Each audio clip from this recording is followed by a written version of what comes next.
Sa unang pagharap ni dating Pangulong Rodrigo Duterte sa pagdinig ng Senado tungkol sa war on drugs ng kanyang administrasyon, iginit niya na wala siyang utos sa mga pulis na pumatay ng mga drug addict. Gayunman, inako niya ang responsibilidad sa kampanya kontra droga. Kinumpirma rin ng dating Pangulo na nagkaroon siya ng death squad.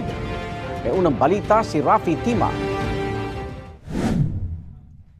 I can make the confession now if you want. Meron akong death squad, pero hindi yung mga pulis. Sila rin yung mga gangster. Yung isang gangster, utusan ko, patayin mo yan, kaya kung hindi mo patayin yan, patayin kita ngayon.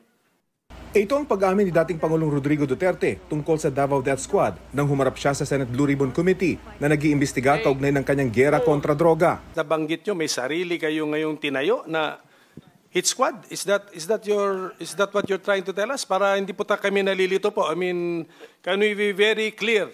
Hindi naman death squad. Salitang ano po ito? Salitang diretso. Opo. Hindi naman death squad. Basta alam ng tao sa Davao na nandyan ako at magkamali ka and you commit a heinous crime at walang mapuntahan yung agrabyado, ako yan. Anong structure nung death squad niya iyon? Structure against crime and criminals. At sino yung pitong yon? Mukhang patay naman sila lahat, ma'am. It's okay, sir. Ano pong mga pangalan nila? I cannot remember the name. I am 73 years old. Hindi ko nga alam kung bakit nandito ako. May rewards po ba yung pitong taong iyon kapag nakakapatay sila? Ay, hindi ma'am, mayayaman yung mga maraming na mayayaman sa Davao. Ano pong connection ng mayayaman sa Davao? Gusto pumatay ng mga kriminal.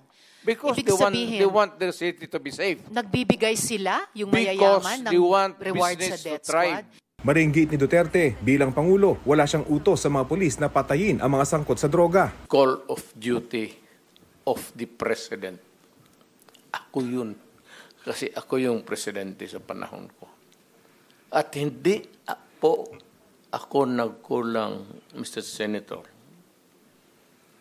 Nag-warning ako lahat narinig ng Pilipinas.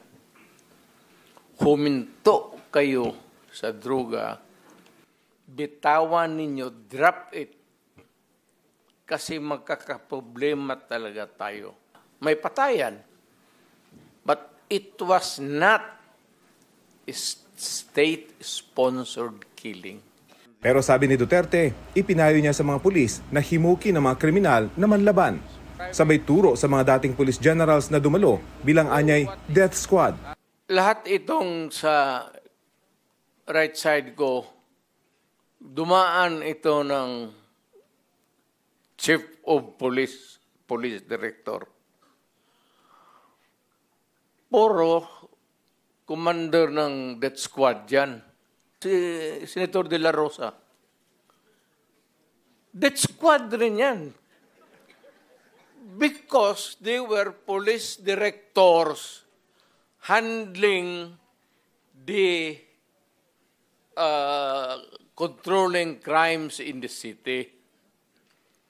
So pag sinabi mong death squad, it's a very loose term.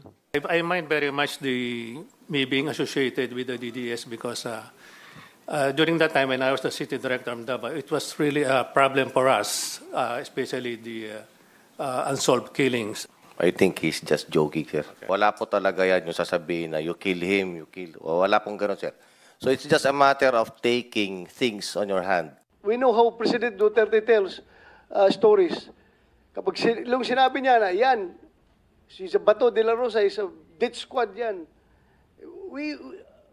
Ako, 100% joke talaga yung sinabi niya. And in fact, binawi naman niya afterwards. Sinabi niya na hindi kasama ang pulis. Sinabi niyo na in-encourage niyo ang PNP na i-encourage yung suspect na lumaban. Yes. Para mapatay, para masabing nanlaban. Correct. Correct. Para That was a very incorrect. Correct, yes. At kung pabalikin ako, sir, gagawain ko uli yan. dublado. Nakaharap din ni Duterte sa pagdinig si dating Senadora Laila de Lima. Isang upuan lang ang pagitan ng dalawa. Sa harap ni de Lima at ng mga kaanak ng mga namatay sa ilalim ng Duterte drug war, sinabi ni Duterte na hindi siya magsusori bagaman inaako niya ang responsibilidad sa kampanya. Do not question my policies because I offer no apologies, no excuses. I did what I had to do. And whether you believe it or not, I did it for my country. For all of its successes and shortcomings, I alone take full legal responsibility. Ako ang managot. At ako ang makulong. Huwag yung polis na sumunod sa order ko. Kawawa naman, nagtatrabaho lang. He was inducing, encouraging the killings. And it cannot just be purely rhetoric. Kasi sinunod yung mga binanggit niya. Sinunod yung kanyang mga sinasabi na kailangang patayin ng mga yan. Manlanlaban man o hindi, hindi pa ho natin siya napapanagot after all these years. And these killings had started nung time pa niya as mayor. Sobrang dami naman ata niyan para sabihin lamang na nanlaban lahat. We don't even have the death penalty. There is no honor in punishment like tokhang. It should not be an honor to be called the Punisher when thousands of innocent people, including babies, have died in your name. Hindi kailanman ipagmamalaki ng mga Pilipino ang war on drugs na yan. Nasa pagdinig din ang ilang kaanak ng mga napatay sa drug war, kabilang ang tiyuhin ni Kian de los Santos, ang 17 anyos na estudyanteng binaril at pinatay ng mga pulis sa Caloocan dahil nanlaban umano noong 2017. Napatunayan kalaunan na walang baril at hindi nanlaban si Kian sa mga pulis. Dismayado po ang kapatid ko, Ginoong Tagapangulo, sa nangyari. Hindi pa ho namin nakukuha ng buo ang hustisya. Nanalo ho kami sa RTC. May gawad po na danyos, hindi pa ho namin nakakuha ito.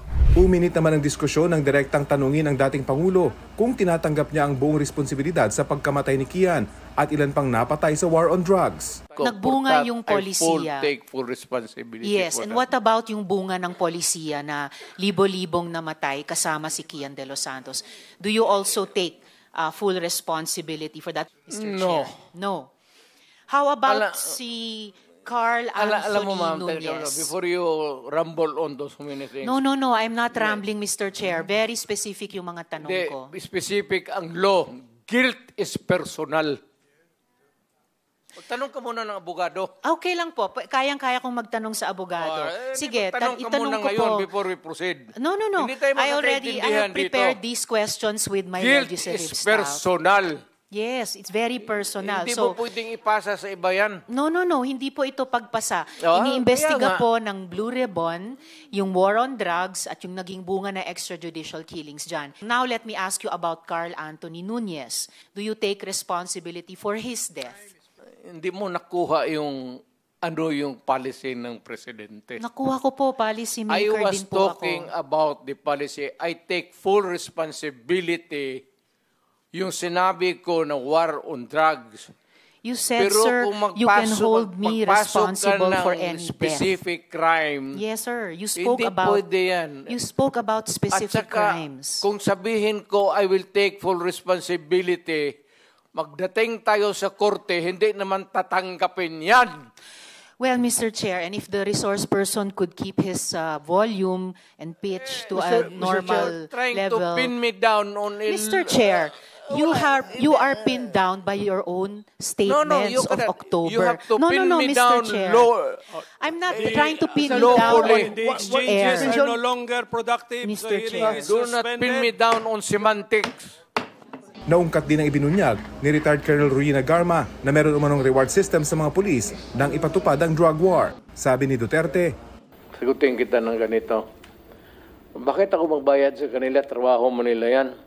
Dumalo rin sa pagdinig si dating Mandaluyong Police Chief, Colonel Hector Grijaldo. Sabi niya, inutusan siya ng House Quad Committee na i-confirm ang sinasabing reward system. Kung Dan Fernandez put the paper he was holding on the table and told me, ito ang sasabihin mong statement na ito. Ito ang supplemental affidavit ni Colonel Garma. Sabihin mo, alam mo ang reward system. I-confirm mo lang. Parang gusto nilang magsisinungaling po ako, Your Honor. Mariin naman ito itinanggi ni na Congressman Dan Fernandez at Benny Abante.